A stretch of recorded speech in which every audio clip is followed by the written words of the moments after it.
Yes, Balvin, sabi nga ni Kuya Bong, kung ilan daw po yung taon ng community, yun daw yung taon.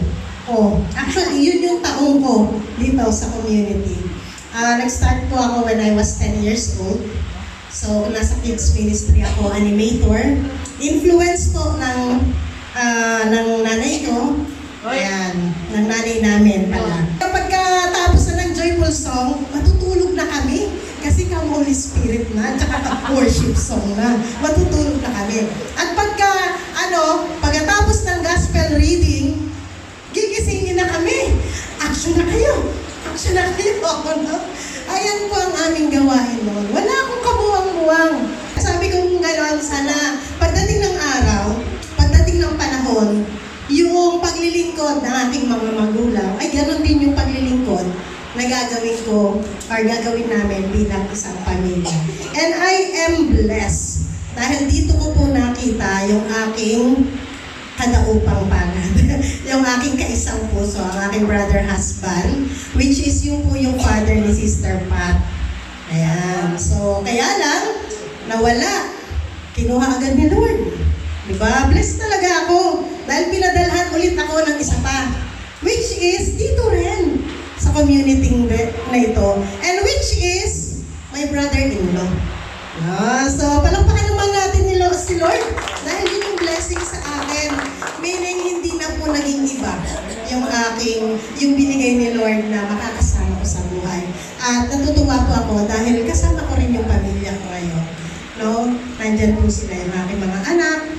At soon, yung aking apo, siya na rin yung tatayo rito to testify how good is the Lord. Amen. Kahit itong nag-reunion, 2006, doon ko sila nakita ulit, sila Kuya po. Doon ko sila nakita. Sabi ko, hindi ko alam kung anong gift ko. Wala akong, hindi ko alam kasi talaga. No? But then, nung tumayo na kami, 2006, at sinasabi ni Brother Rene, sumalangit na ang kanyang kaluluwa, yung aming kauna-unahang coordinator, sabi niya sa amin is, ginagamit na kayo ng Panginoon. Teka muna, hindi ko alam yung paggamit na yan.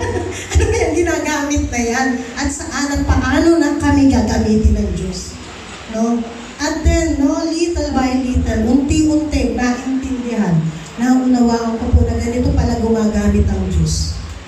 No? Yung lahat ng binigay niya sa'yo, ipagkakaloob din niya ulit, ibabalik sa'yo 1,000 folds. My dear brothers and sisters, wala po akong trabaho that time. No, si husband lang po nagtatrabaho.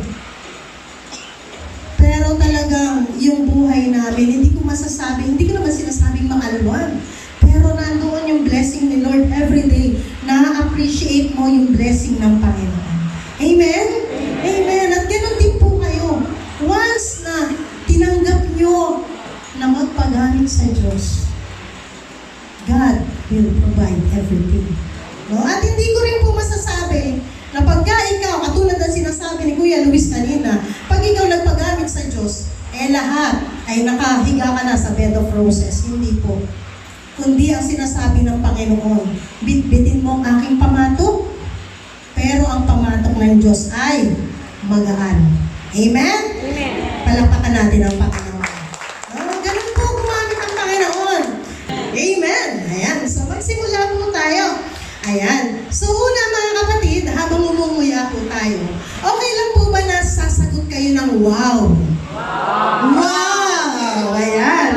Every time na magtatapos ako doon sa praise or sentence na babanggitin ko. And syempre, habang binabanggit ko yun, sana mapasok sa ating alaala. No? Maalaala natin yon or di kaya naman pumasok sa ating isip yung pangyayari na yon. Amen? Amen? Amen. Okay. So, example. Sabi ng Panginoon, God said, let there be light, and there was light. Wow! Okay, di ba? Kasi tayo po talaga, naganap yung pangyayari is yung creation ni Lord, wala talaga yun. Di ba? Black out. Talagang as in black na black, walang liwanag. Okay. Ready na tayo? Okay. On day 1, ayan na. God created light, separating it from darkness, calling the light day and the darkness is night. Wow! God created the sky to separate the waters above from waters below. Wow! God gathered the waters to create dry land and seas and brought from vegetation. Talagang wow na wow. God created the sun, the moon, the stars to give light to earth and to mark seasons, days, and months. Wow! God created sea creatures and birds, blessing them to multiply. Mukhang mahina na yung wow. Uulitin ko. God created sea creatures and birds, blessing them to multiply. Talagang wow! And God created land animals and humans, giving humans dominion over all other creatures. Wow! And God said, let us create man in our image, after our likeness. Isa na lang yung nag-wow. Parang siya na lang yung nilikha ng Diyos ng araw na yon. God blessed them and said to them, be fruitful and multiply and fill the earth and subdue it. Dumadami na sila. Rule over the fish, the sea, and the birds of the air, and every creature that crawls upon the earth. And God rested, blessing this day, and make it holy. Diba? Bakit ko sinabi to, mga kapatid? Diba? Kasi ganun tayo kamahal ng Diyos. No? Diba? Bago pa likhain ng Diyos ang tao, nilikha muna niya kung ano yung kailangan ng tao. Amen? Amen. Tirahan. Yung mundo, kung saan tayo lalaga, kung saan tayo mananatili. God created the earth. Hanggang sa pagkain, isda, karne, puro kahoy, at iba pa. Diba? Ganoon kagaling mag-provide ang Diyos sa atin. Amen? Ang tanong, kumusta ka? Okay lang. Kumusta po ang buhay, pamilya? Masaya, malungkot. Kumusta ang mga buhay ng estudyante? Tingnan, nagpagaling si sister. No? Kumusta ang buhay ng mga ama? Tayong mga nanay, hindi natin alam kung okay sila. Kaya tinatanong ko yung mga ama, kumusta po ang buhay ng mga ama? Okay lang din. Kumusta naman ang buhay ng mga ina? Alam niyo po, mga nanay, yan ang saksakan ng dami ng reklamo dahil yun ang talaga sumusuong sa pagsubok sa buhay. Amen? I want you to look this slide. Yan. Ano po yung nakikita niyo? So nakikita natin yung tangled na pagkakabuhol-buhol ng mga tali. Iba't ibang kulay, pero hindi mo madalis pagka hinugot mo yan, hindi yan matatanggal ng isa-isa. Amen? At ganun din ang buhay natin ngayon. Ang buhay natin ay buhol-buhol, halo-halo. Diba? Naghirap, namatayan, dumaan sa pandemya, nagkasakit, na-bankrupt, no? Ang dami-dami nating sinusuong sa ating buhay. At may ihahalin tulad natin ang ating mga buhay dito, di ba? Sa buhol-buhol na ito, hindi maganda ang buhay ngayon. Yun po ang totoo. Amen? Hindi madali ang buhay. Ang hirap ng buhay, magpapaaral ka. Pero yung pinag-aaral mo, naglalakwat siya. Diba, mga nanay, tatay,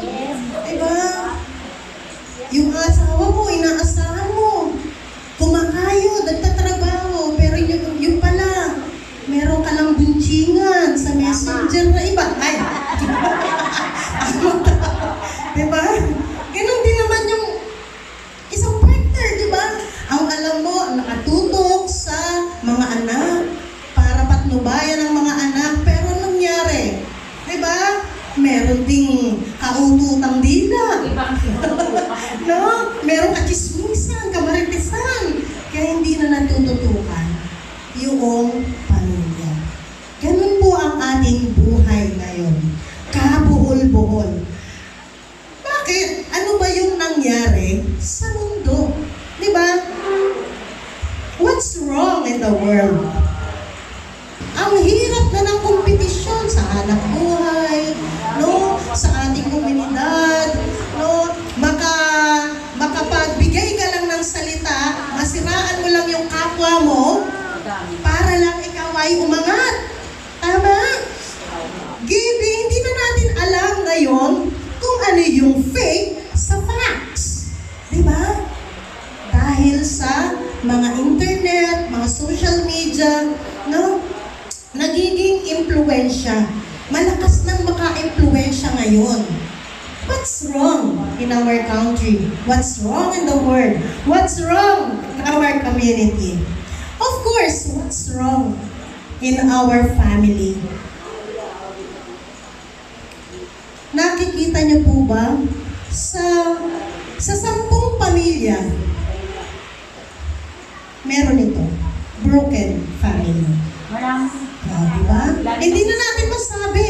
Sa 10 pamilya, may 4. No? May 10 pamilya, may 6. Hindi na natin masabi na ang kanilang pamilya ay broken. No? Siyempre, nandyan yung sibling rivalry. Bakit si ate, lagi mo na lang pinapaguran? Anak mo ba ito? Diba? Ibang klase ka. Diba? Mas papaguran mo si ganito, samantalang ganito, ganyan. Diba? Sibling rivalry. And then, dahil, ayan din. Sino po ang pamilyang may kanya-kanyang cellphone sa kamay? Diba? Kaya kanya-kanya rin po tayo ng buhay. Diba? Nagpasakit bang aminin, mga kapatid? Sinasabi natin na, wala tayo sa hindi kain kung wala kang cellphone. Amen? Amen. Left behind ang anak mo, mukhang kawawa pagka walang cellphone. Diba? Pero actually, mga kapatid, diba? Yan ding cellphone na yan din po yung nakapagpapahiwalay sa pamilya. No? So, sabi nga natin, kailangan mabigay natin yung disiplina sa bata na pagka kumakain naman tayo, sama-sama tayo. Na pagka kumakain tayo, sama-sama tayo, post muna sa cellphone, okay lang ba? Di ba po? Kasi minsan kahit na kumakain, katabi pa rin ang cellphone. No? Aminin man natin at hindi, mayroong malaking problema. Amen po ba? Amen. At lahat ng ito ay, ayan, meron din pamilya, kahit sa mga sarili natin, mayroong problema. No? Okay, kahit sa mga sarili natin, hindi natin alam kung saan tayo pupunta. Hindi natin alam na ito bang daan na ito bang landas na ito, ito ba yung tama o mali? And sometimes, yung mali, magiging denial pa tayo. Ay, basta tama ito. Mahal ko naman siya eh.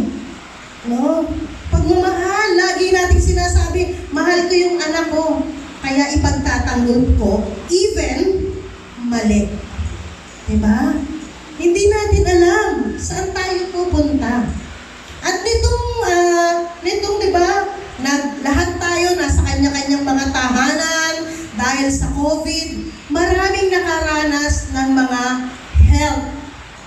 mental health deficiency. Nagkaroon ng mga anxiety. No? Nagkaroon na hindi na alam kung anong gagawin. Tumigil ang mundo. Na-depress. Na-stress. No? At yan nangyayari. Ano na nga ba ang nangyayari sa mundo? No? At ang lahat po na yan, nanggaling dito. Diyan yan nanggaling. Diyan yan nagsimula. Pero, hindi naman yan ang plano ng Diyos eh. Amen? Amen. Dahil sa pagsuway, kaya nagsimula ang kasalanan. No? What's wrong in the world? Yan. Because of man's disobedience to God, things went sour. Ang sarap ng buhay. Hindi ka maghahanap buhay nung panahon na yan. Walang sakit, walang gutom. Diba? Pero nung nagkaroon na ng disobedience, nawala na. Naghihirap. Nagkasakit. Diba? At may kamatayan. Amen ba? Amen. But then, sino pa rin ang gumagawa ng paraan? Ang Diyos. Hindi ba, ayan, from original sin to capital sin. Dati, eto lang, original sin lang. Kaya nga tayo binibinyagan para maalis yan. Pero ngayon, may mga capital sin na tayo. Lust, greedy, katamaran, sloth, gluttony, katakawan, no, envy, yung galit, yung inggit, and then yung wrath, yung galit, and then pride. No, it was a big mess. No? Na ang lahat ng ito, from original sin lamang, ang pinag-uusapan natin kanina, ngayon, eto na ang nangyari sa atin, capital sins na. What's wrong in the world? Yun ang lagi natin itatanong. Ano nga bang nagiging problema? Problema ng mundo, problema ng bansa, problema ng komunidad, problema sa pamilya, and then even problema sa bawat isa sa atin. Diba? Pero, kahit na nandyan ang mga yan, sino pa rin ang gumagawa ng paraan? No? Ang Diyos. Ang Diyos ang gumagawa ng paraan. From Noah, no, sabi ng Diyos, oh, pumunta na kayo, gumawa ka ng arko. At pagkagawa mo niyan, no, kumuha ka ng tiga-tigalawa, partner-partner ng mga hayop at kayong pamilya. Dahil magkakaroon ng malakas na, yes, bagyo. No? Nakaligtas sila. Kaligtas. And then, sumunod na naman, nagkasaan-ano naman ang tao. Di ba? Sodoma at Gomora. No? May tawad-tawad pa nga dyan, may bidding. Sabi ni Abraham, Lord, paano kung mayroong 40 nagbalik loob? Gugunawin mo pa po ba? Sige, kahit sa 40, okay lang yan. Lord, paano kung 30? Gugunawin mo pa ba? Sige, kahit 30, hindi ko gugunawin. Lord, 20, gugunawin mo pa ba? Hindi, sige, kahit 20, magbalik loob, okay. Lord, kung 10 na lang, gugunawin mo pa ba? Kahit 10, hindi ko gugunawin. May 10 bang nagbalik loob? Wala. Sinong natira? Ang pamilya ni Lot. Ultimo yung asawa niya hindi nakaligtas. Sila lang mag-aama. Amen? Amen. Ganon katigas ang ulo ng tao. Pagkatapos nun, naging alipin sila sa Ehipto. Pumunta sila doon, di ba? At sino ang nag-alis sa kanila sa Ehipto? Si Moises. Ayan, no? Tumawid sila sa dagat na pula. Still, di ba mga kapatid, ang Diyos ang gumagawa ng paraan para ang tao ay maligtas.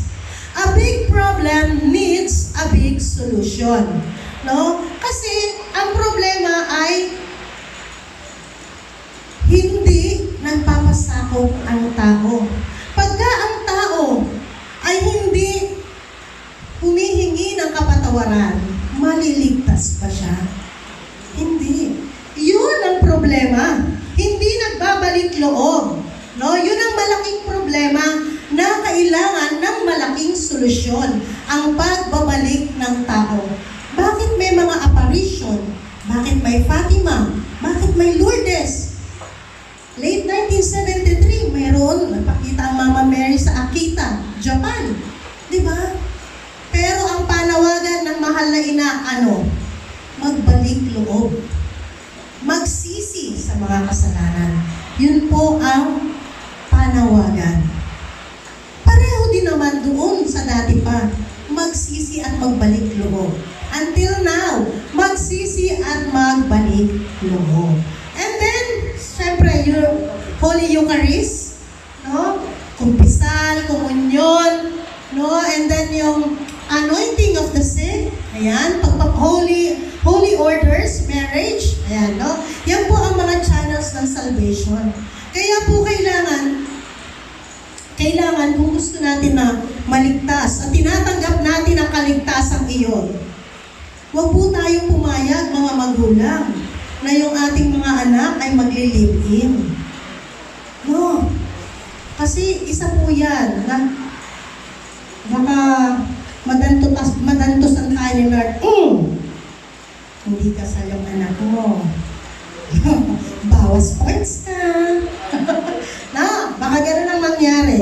And, alam niyo po, salamat sa Panginoon dahil nung nandito ako sa community at nung mga naunawaan ko, naintindihan ko ang katuruan ng pananampalatayang Katoliko, bago po umalis, bago po tinawag ng Panginoon ang aming mga magulang, talagang nakatanggap sila ng Santo Oleo. No po? Blessing po iyan. No? At pagka po tayo, halimbawa, may mga kamag-anak tayo na nangangailangan, sick call. Sick pa lang po eh. Hindi pa funeral call. Unahin natin sick call. No? Wag po tayo mag-atubili, pumunta sa simbahan. Pwede po bang magpa-sick call? Ibig sabihin may sakit, hindi na nakakasimba ng ilang linggo. Hindi na nakakabangon. Sick call.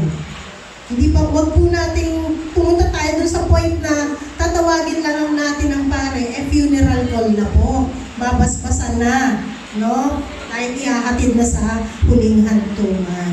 Hindi kita malili. Wag na po gano'n. No, doon pa lamang po, no? Sick call pa lang, patawag na tayo. Amen? Amen. And this, ayan, ang ganda-ganda ng picture, di ba?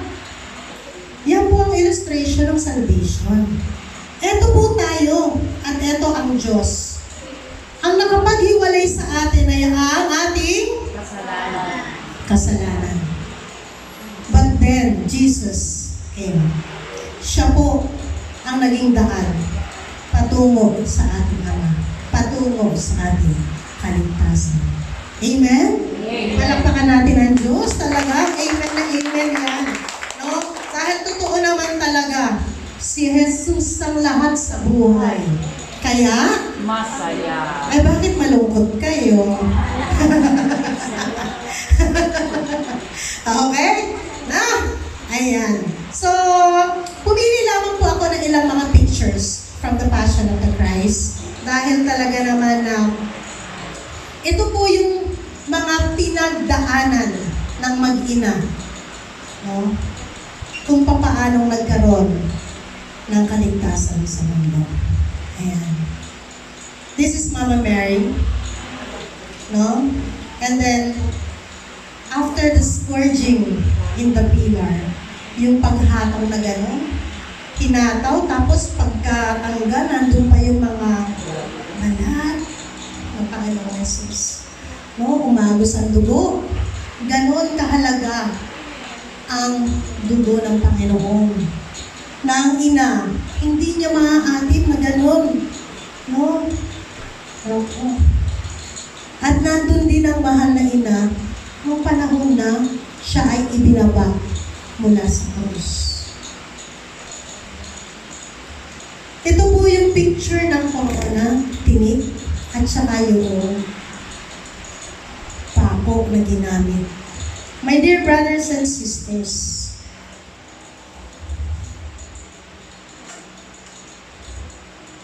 ayan, hinahataw, halos yakapin ng Panginoon ang krus dahil sa tinding hirap, tinding pasakit na dinanas niya. Ganyan katindi yung hirap, sakit na dinanas ng Panginoon. At habang buhat-buhat niya ang krus, hindi lang basta kahoy yan. 30 kilos kilos. Mahigit sa kalahating kaban. Nilakad 2 kilometro. Hindi lang basta lakad.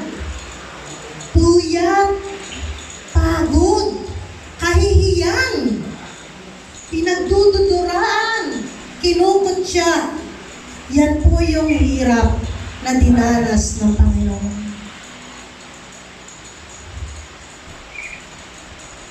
Ayan, yung nail, yung pako, 15 to 20 centimeter long.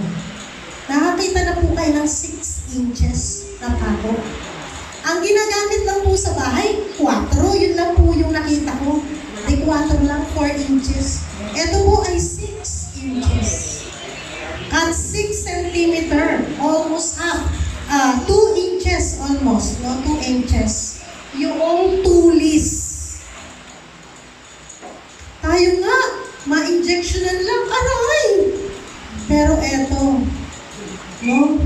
2 inches, 6 centimeter, yung pointed part ng tao. Ganun katindi. Na hindi lang basta tinusok, kundi pinukpok, diniin. Na kung saan ang Panginoong Jesus ay tumatayo, tumitindig yung likod niya. Pagka nararamdaman niya yung pukpok na yun. Grabe. No, grabe talaga.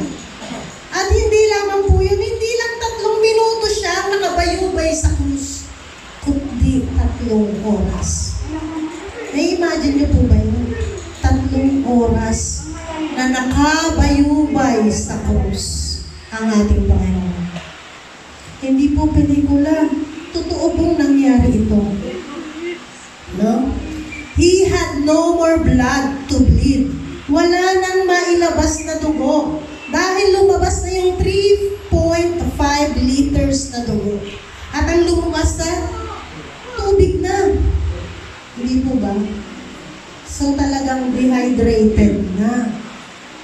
Lumabas ng lahat ng liquid sa kanyang katawan. At sino yung nasa likod niya? Ang mahal na ina.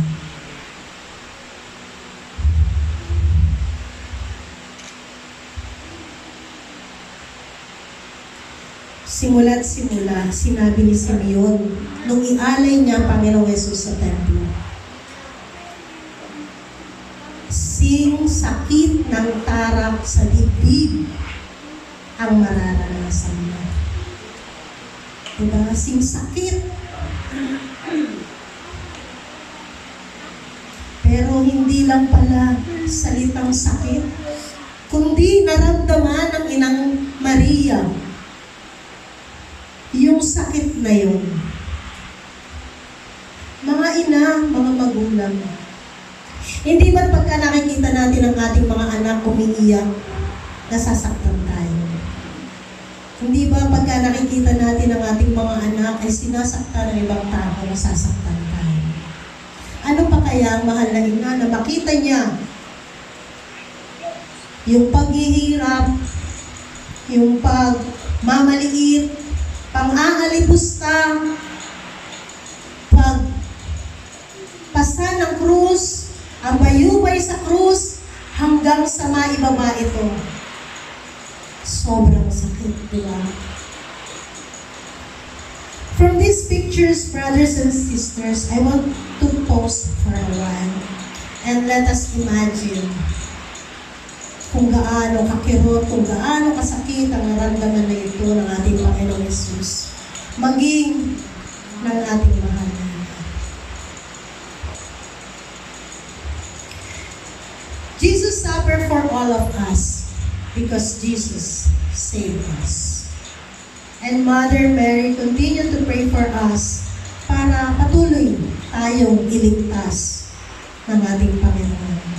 Niligtas po niya tayo, no? Doon pa sa unang mga tao, no? Yung mga tao na bago tayo makarating dito sa mundo, niligtas na niya yun. Pero ang Panginoong Diyos ay patuloy na nagliligtas sa atin ngayon. At patuloy din po ililigtas ng Panginoong Diyos ang mga tao pagkatapos natin. Let us pause for a while.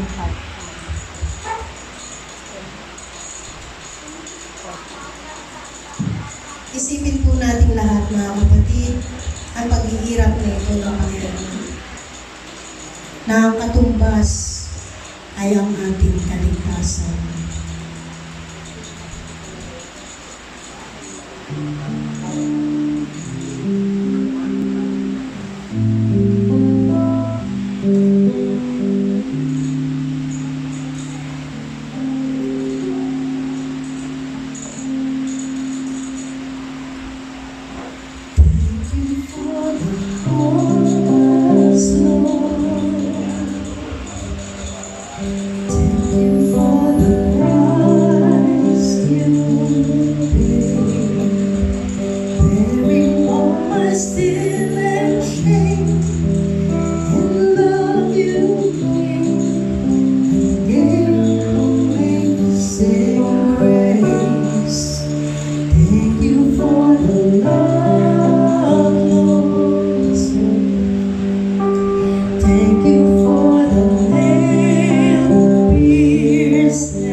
Salamat sa pagkakataong ito, Panginoon.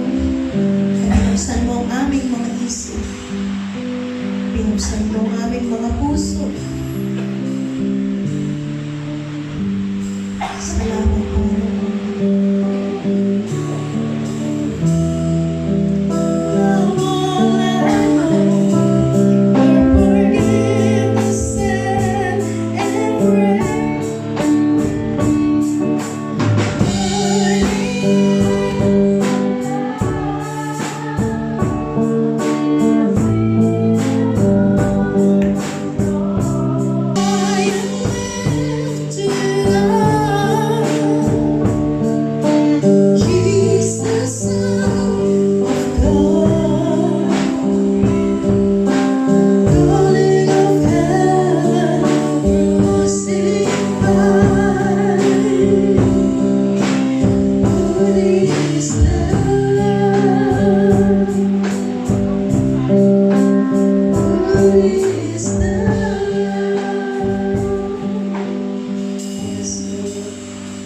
You are worthy to praise.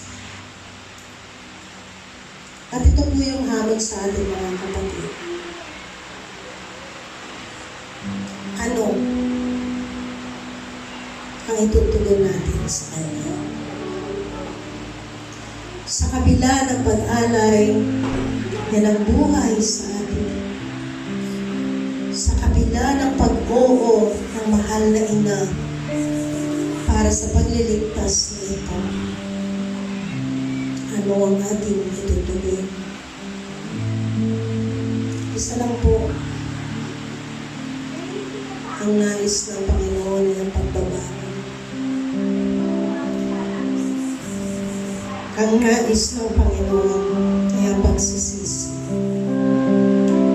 Ang nais ng Panginoon ay pagbabalik loob natin.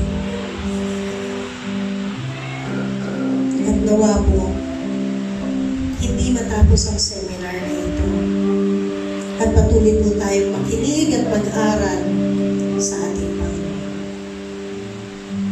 Magandang umaga po sa lahat. Palapakan natin po.